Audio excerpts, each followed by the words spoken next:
Hello. And welcome back to the Bible Study Girl podcast. This is Sarita, but you may know me as Bible Study Girl. And providing us with a lovely introduction is none other than Bible Study Brother. What's good, people? It is I, Bible Study Brother, also known as Icarus Gray over at Gray Area Anime, and this is the most wonderful podcast of your day. I am thrilled that you guys decided to join us again today. We have a very exciting topic. As if you've been listening, then you know that we've been going back through old blogs from BibleStudyGirl.com, digging a little deeper, just getting a little more insight into the writing of the blogs, and also how I've changed or how my life has changed since I originally wrote the blog. And today's blog is a special treat because you get to understand our signature close off of this podcast. And if you're feeling a little lost and you want to know what we're talking about, you can head over to BibleStudyGirl.com. You can click on the magnifying glass that's like for the search, and you can type in #wepreach. That is the blog we are discussing today. So I guess I can start off by letting you guys get a little background about the blog. One thing I do in these recaps is I'm not reading the blog to you. No. I still want you to head over there and read it. So I'm just giving a brief overview. I think the last time we had a blog recap, my brother was like, well, I kind of want you to walk through the blog. And I'm like, hey, bro, if I do that, why would they go over and read it? So this is actually, We Preach is actually the first blog that I wrote that was connected to a sermon from my home church. Part of my thinking or recapping the sermon really was inspired by this sermon, the We Preach sermon. My pastor preached a sermon about Naaman. If you don't know anything about Naaman, he's a commander in the Syrian army, and he had leprosy, wanted to be healed, went to Elisha, who was known for healing people. Elisha didn't even come out of the house. He didn't have time for that. He just sent word as to what the commander needed to do to be healed. Well, the commander felt, a little offended, like, you didn't even come out to meet me, to tell me how to get my healing. He was in his feelings, as we often get into our feelings. But thankfully, the commander had servants around him that said, hey, what the man told you to do wasn't unreasonable. Like, if that's all it's going to take for you to get healed, I think you should give it a try. And instead of continuing in a spirit of pride and arrogance, Naaman takes the servant's advice.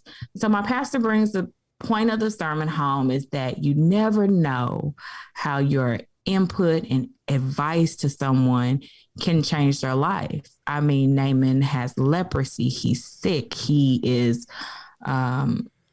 really in a bad place, and all it's going to take for him to be healed is to follow these instructions. And he has people in his life who aren't at the same status that he is, but who feel obligated, moved, urged to share with him, like, hey, I think this would be good advice. And so the point of the sermon was, go out, share your story with people. You never know how your words will impact someone else. Great sermon. I loved it. I was like, I'm going to apply this to my life. We actually got little bracelets that had #WePreach on them after we left service that day. But guess what, y'all? You may not know this about me. Fun fact. I have very small hands.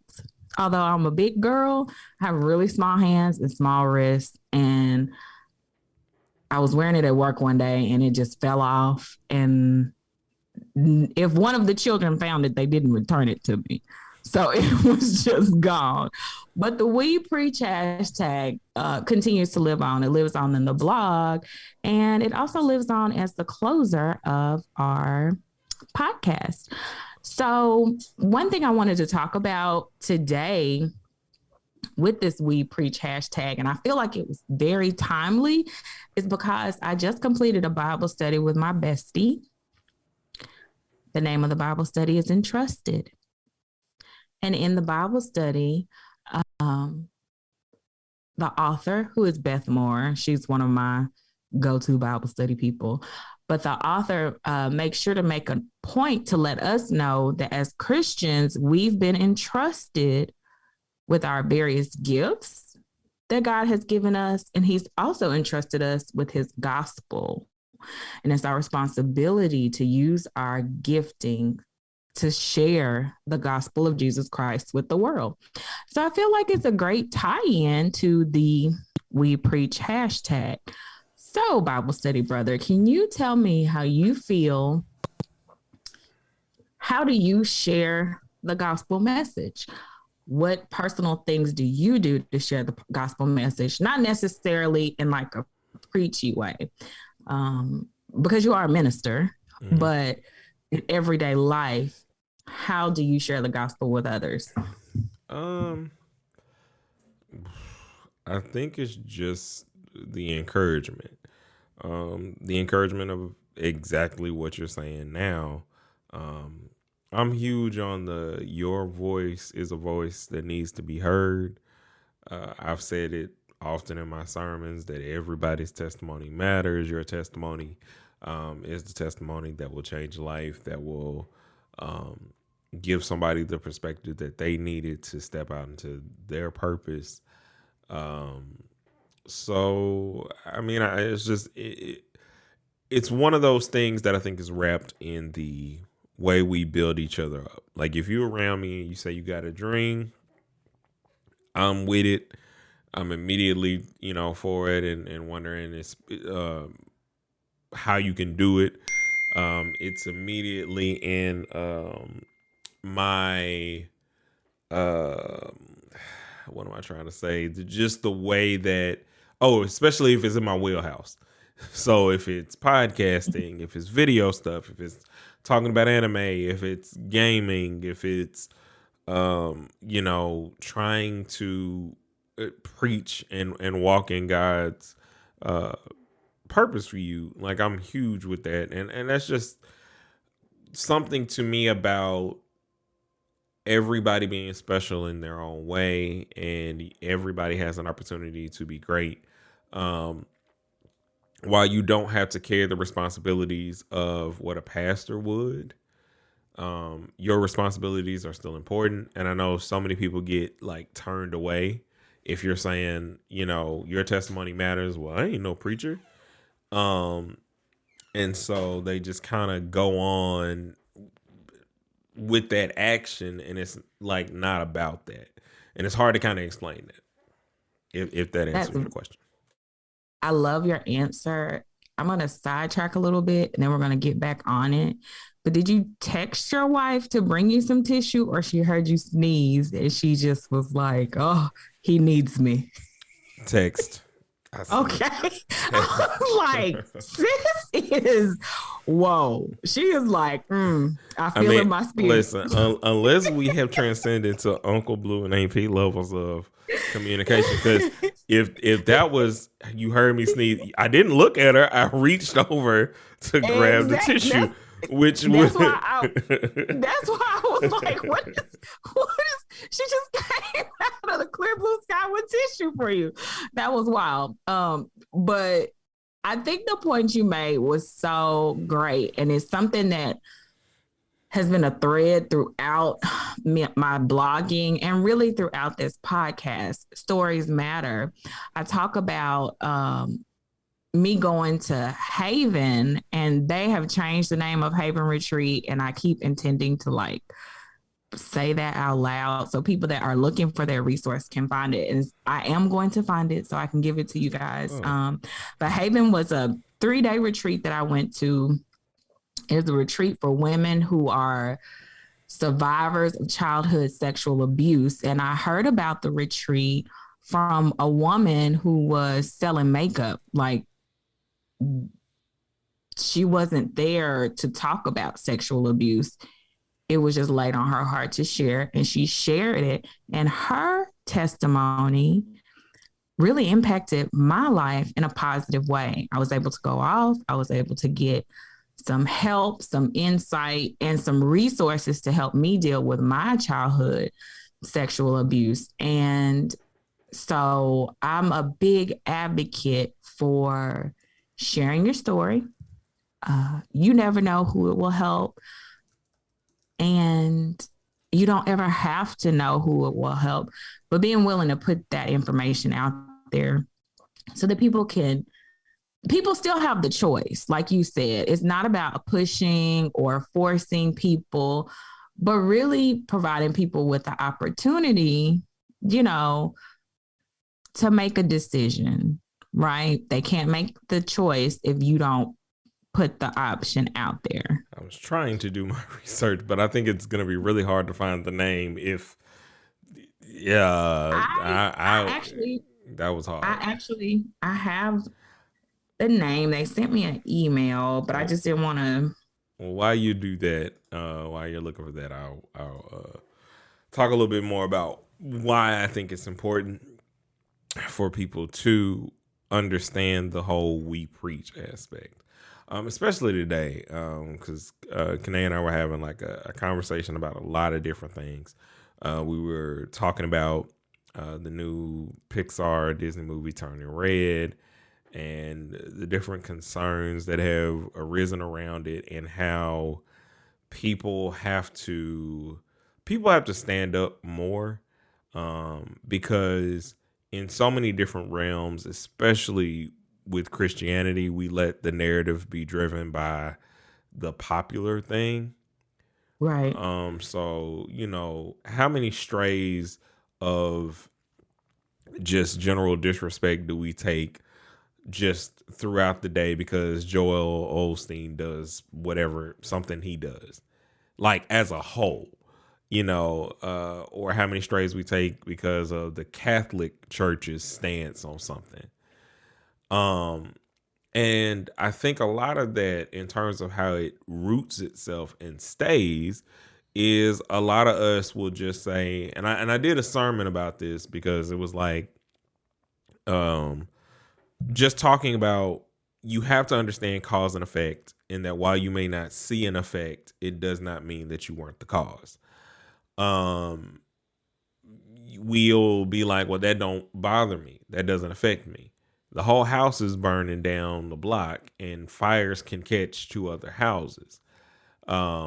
Just because something doesn't affect you directly doesn't mean it's not going to impact you or change trajectories of your life, so on and so forth. The way we combat that is talking about your testimony, your walk. It's why we do this podcast, because no walk is going to look alike, and it's not supposed to. If we don't talk about that, if we don't claim and own that, then so many people are leaning to whatever perversions or whatever misguided thoughts, because they're looking for an acceptance that should be in these places. It doesn't mean you don't reject things that are harmful to you, but we all misinterpret the way in which to go about doing that. So, right. I think it's so important for us. I think what you said was very important, and it's important for us all to monitor, I guess is the word I want to say. I'm trying to think of how I want to phrase this. I think it's important for us to share our truth, right? Right. But our truth does not necessarily mean that's the truth for all Christianity.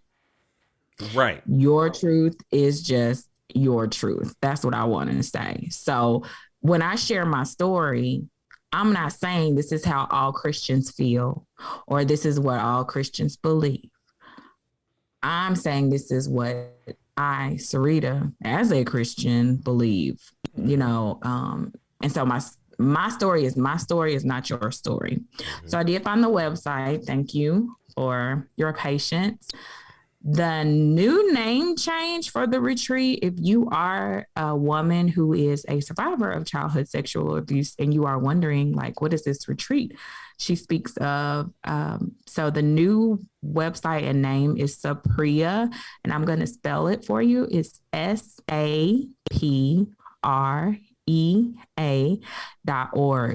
The retreat is completely free. You do have to provide your own transportation to the retreat. They have a location in Utah and they also have a location in Georgia. So if you can figure out a way to get yourself to the retreat and back home from the retreat, you will be able to get the help you need, shelter and food and other resources and goodies are available and provided for you free of charge at the retreat. So just the plug, I've been meaning to go back and update past blogs and all that so people can get updated information if they are looking for help. Right. But that's something that's needed. And this is the other part of this conversation that we're talking about. I'm not going to divulge all the stuff because it's a whole bunch of hot topics. But the conclusion I came to is people don't really understand how to respect people. And do you mean, are you talking about the movie specifically? No. Well, just in general. Just in the movie in and of itself, and amongst other things, okay, shows this general disconnect of being able to respect in conversation. So if we're talking situations of identity, sexuality, spirituality, all of these different things, the reason people get to where laws have to be made and all of this other stuff is because there is no respect, and then there is no respect of boundaries. Everybody goes to an extreme. So if like you were saying earlier, what you just said is what a lot of people don't do, which is, this is my story. My story does not have to be your story. Now, a lot of what we do now is, yes, my story needs to be your story. And also on top of that, your story offends me because, I don't like how your story goes. I think a lot of that, honestly, though, has to do with boundaries. People want to feel like they have control over other people, and you don't. The only person you have control over is yourself. Now, I speak as somebody who, in the past, and I still struggle with it. I'm not completely just like free of it or absent from it, but I struggle with a sense of wanting control of things. And I had to go to therapy. Like, I have talked about that, but I had to go to therapy to realize, okay, sis, you need to have some appropriate boundaries. You are not in charge of everybody. You are in charge of Sarita. And that's who you govern, and that's who you control, and that's whose actions, you can be in charge of. And I think we probably are missing that peace in society as a whole because we want everybody to do what we do.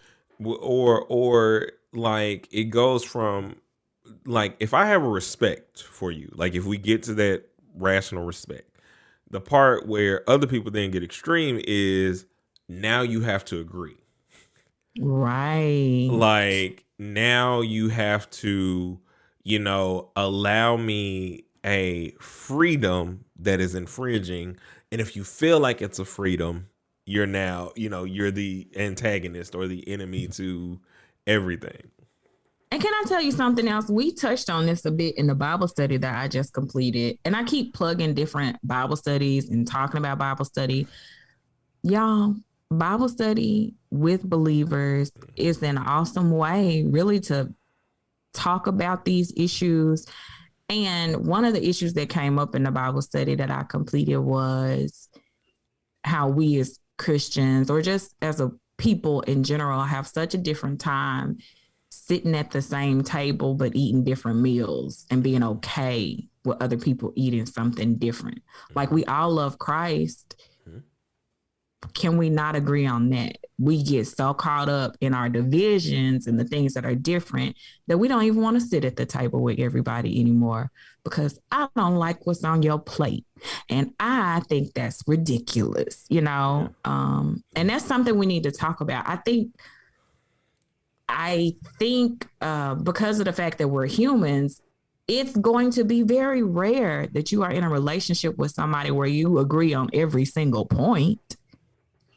And you have to reach a level of maturity where, okay, I don't think that way, but I can still be around you and not be so offended. Right. It's a thing now that's making it especially hard with spiritual conversations to where everything is currently about identity, how you identify, pronouns and everything else. How do you speak to someone who identifies differently from you when you can't even get to that point where you're willing to have a conversation? Right. Because they're the people that are like them and the people that like are like wrong and disagree accept them more, and that's also not what you want. Right. Because at any point, no matter what it is, the current fight for the past millennia is here's what I want to do. And then somebody's like, well, it's not what I do. So, we're going to fight, kill, steal, borrow until you feel like I feel, Right. or whatever. And therefore, so many things get lost in translation, all because, like, to bring it back around, there was no respect. Um, Right. yeah. When we look at the story of Naaman and him receiving his healing from Elisha, Naaman did not agree with what the message that was sent to him. It took somebody under him, somebody underneath him, as far as level of rank, to say, hey there, guy. Hey, boss, you might want to simmer down a little bit and really think about it, chew on this, because this might be the thing that changes your life. And so I think that's why these kinds of conversations are so important. You can have an opposing view. You need to be able to step out of yourself, step out of your pride, and listen to what somebody else has to say to you. Um, you need to be willing to listen. I can tell you when I first started blogging Mm-hmm. and when I first put my page up on Facebook, a man messaged me in my inbox and he was talking to me about just about Jesus and, he's the savior and all of that. And then he says to me, you're you're close to the truth, but you're not all the way there. Do you mind if I add my friend to our conversation so we can minister to you about the church of Jesus Christ and the Latter-day Saints? I was in his eyes, I was so close. I was almost there, but I hadn't made it. I was not contentious with this man. I engaged in dialogue with him. And really, I completely forgot about this conversation, but I was looking back for some old pictures or some old messages between me and Bible study cousin. I mentioned it to her in the message, and I was like, well, let me go see if I still got these messages. And that's what brought that conversation What was this on back. a Saturday at early in the morning? Right. And that's what brought me back to the conversation that I had, but I wasn't contentious with them. I wasn't, hey, you tell your story to me. Cause like I said, I'm interested in stories. Like you tell your story to me because I want to hear it and I want to know what your experience with Christ has been and why you feel like I'm almost there and Right. not and I haven't arrived. So that was completely forgot about that conversation though. Hilarious.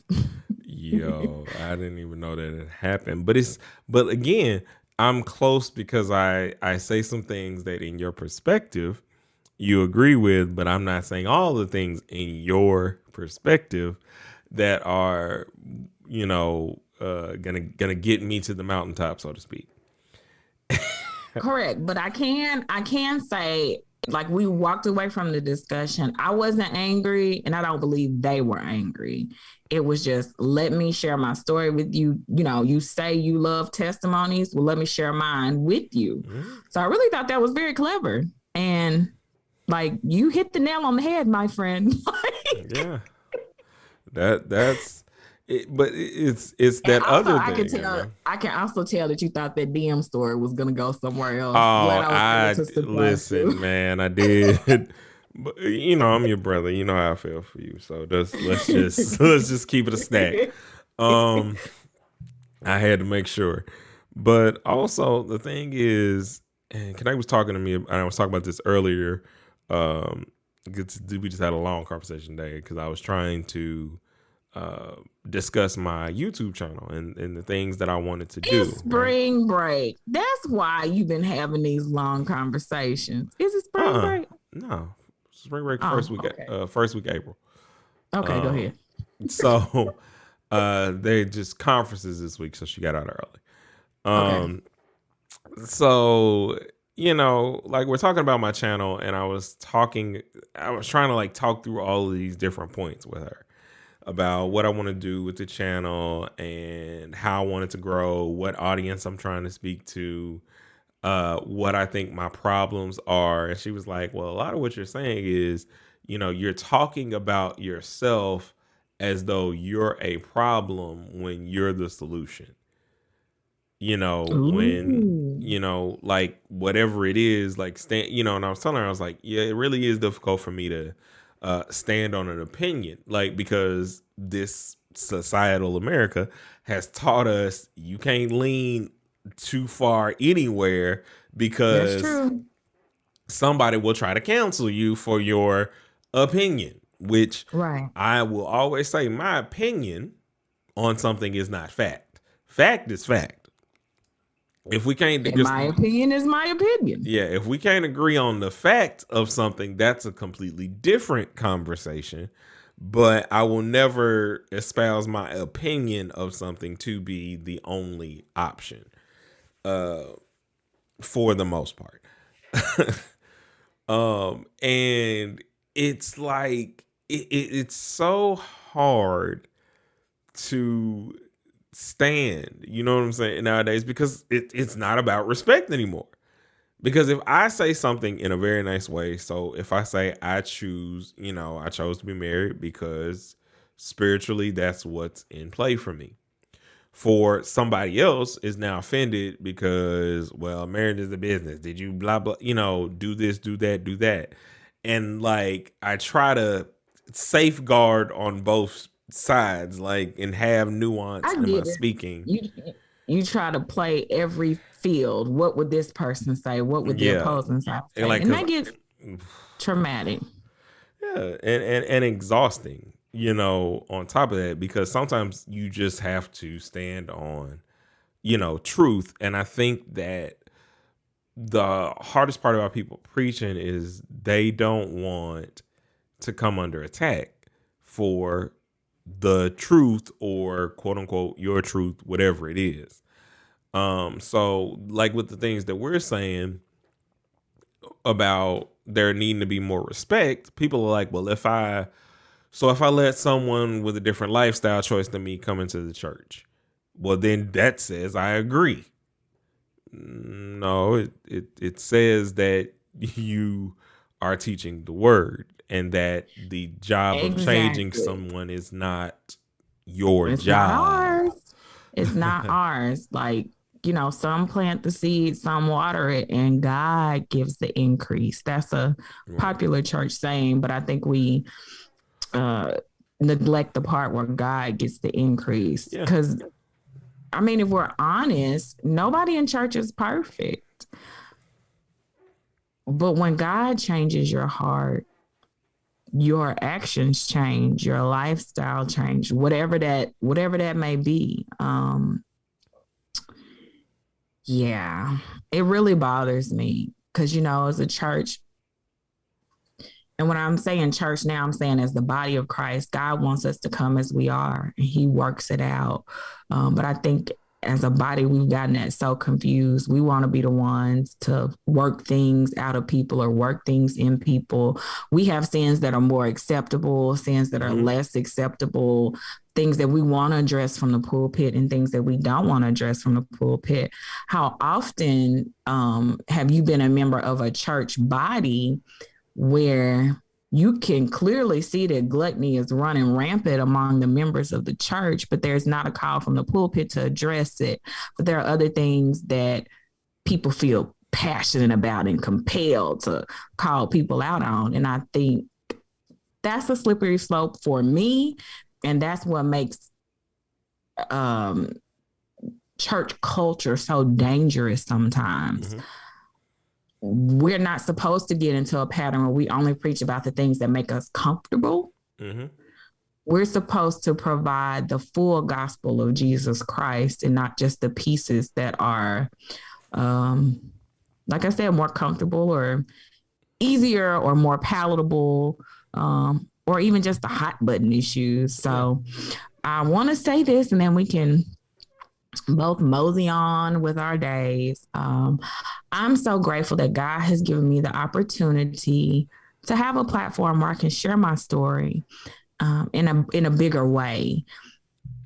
Now it ain't that big. Let's not get ahead of ourselves, but it's an opportunity. It's an opportunity for me to reach different people that may not have heard this part of my story or that part of my story or whatever, but just whatever little piece they hear is something that helps them. It might be that seed. It might be the watering that they need, to help them with the different area of their life. And so I thank God that he's given me a platform and an opportunity to do that. Do I feel like doing it all the time? Absolutely not. Like today, scale of 1 to 10 of me wanting to do this would be a 1 because my body is exhausted. I'm so tired that I woke up like an hour after I was supposed to start work. Like, not even. Oh, yeah. I saw that. I woke up. I woke up an hour after I was supposed to start work. And when I woke up, I was like, I'm so surprised my alarm hasn't gone off yet. And I looked at my clock and I'm like, oh, I guess it did. My alarm did go off a couple of hours ago, but I was so tired I didn't even hear it. And my first thought was, I'm not podcasting today. I don't have the time. I don't have the energy. But when I think about how good God has been to me, when I think about the lady who shared her story with me, when I think about even any interaction I have with anybody and their story has a big impact on me and it changes my life.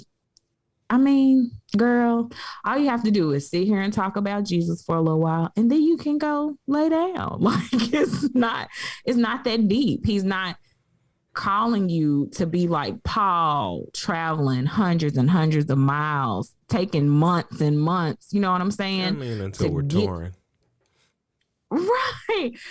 To get somewhere to share your story. You just have to sit behind the microphone and share. So, my prayer for anybody that hears this, know that your story has value. Your story is important. I want to hear your story. Other people need to hear your story. Like I need to hear your story. Other people need to hear your story. You never know whose life really can be changed and transformed just from hearing what you know.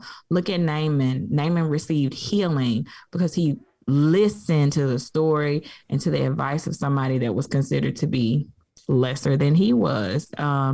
So, one thing I'm big on is complete healing. I desire complete healing for myself, mentally, physically, emotionally, spiritually, financially. I want to be whole. And the only way to get there is to push. And it helps when people provide you with awesome resources and just different examples for them from their lives. Sorry, guys, but your story matters. That's my whole point. Yes. And the only last thing I'll say is do not think of the world's quote unquote leaning to, more perversions to be singular to sexual desires or whatever. How you view people can, it's spiritually, can also be perverted by how you're looking at them. Um, and what I'm saying is, understand that we, like Teresa, we're all not perfect, and what that means. That doesn't mean that that person needs to have some sort of barriered or some dress code when they first need to talk to you. It doesn't mean that their life is going to be complete to where it's like, you know, like you were saying earlier, everybody isn't going to come like, I think that you're almost there. Right. Like, there are more people who are not almost there or not anywhere near where not only they want to be or even maybe where God would have them to be. So understanding that makes the work a lot more difficult, understandably so, but it is still work to be done, and we all need to get working. Right. So, if you would like to read this here blog, then you can go to BibleStudyGirl.com where there are blog posts every day. You can hit us up on social medias. You can hit us up on Twitter at Bible Study Girl, the number 2. You can hit us up on Instagram and Facebook at Bible Study Girl. You can also hit our email. I don't know what I was going to call it. Bible Study Girl 2019 at gmail.com. And on any of those places that you're seeing us, make sure you like, comment, tell us your story. If you'd like to be a guest, hit the email. Remember that it's not, you know, the left, it's not the right, it's not the perfect, it's not the imperfect, but we preach. And until we meet again, guys, keep preaching.